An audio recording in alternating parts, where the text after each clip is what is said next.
கடலூர் மாவட்டம் விருதாச்சலத்தில் திருப்பதி தேவஸ்தான கட்டுப்பாட்டின் கீழ் உள்ள மடத்திற்கு சொந்தமான இடத்தில் அமைக்கப்பட்டிருந்த டாஸ்மாக் கடைக்கு நீதிமன்ற உத்தரவின்படி சீல் வைத்த ஆந்திர அதிகாரிகளிடம் திமுக கவுன்சிலர் வாக்குவாதத்தில் ஈடுபட்டதால் பரபரப்பு ஏற்பட்டது.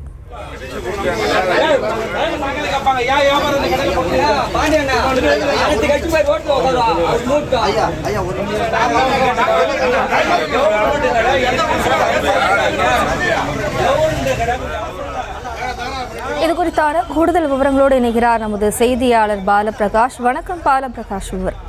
வணக்கம். கடலூர் மாவட்டம் விருத்தாச்சலத்தில் திருப்பதி தேவஸ்தான கட்டுப்பாட்டின் கீழ் உள்ள மடத்திற்கு சொந்தமாக 71 சென்ட் இடம் உள்ளது. அந்த இடத்தை தற்போது அனுபவித்து வரும் நபர்களிடமிருந்து மாதம் வாடகை பணம் செலுத்தவில்லை என்பதால் கடந்த 2011ஆம் ஆண்டு முதல் விருத்தாச்சலம் நீதிமன்றத்தில் வழக்கு தொடரப்பட்டு வழக்கு தற்போது மடத்திற்கு சாதகமாக தீர்ப்பும் வந்துள்ளது. அந்த தீர்ப்பில் கூறப்பட்டுள்ளது என்னவென்றால், மடத்திற்கு சொந்தமான இடத்தை அனுபவித்து வருபவர்கள் உடனடியாக காலி செய்து தர வேண்டும் என்றும் மீண்டும் அந்த மடத்தை ஒப்படைக்க வேண்டும் என்றும் தீர்ப்பில் குறிப்பிட்டுள்ளதாக கூறப்படுகிறது.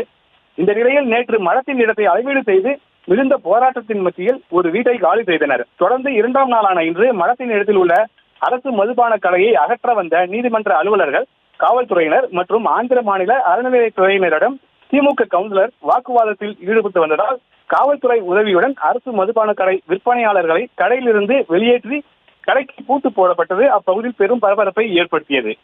விவரங்களுக்கு நன்றி பாலபிரகாஷ்.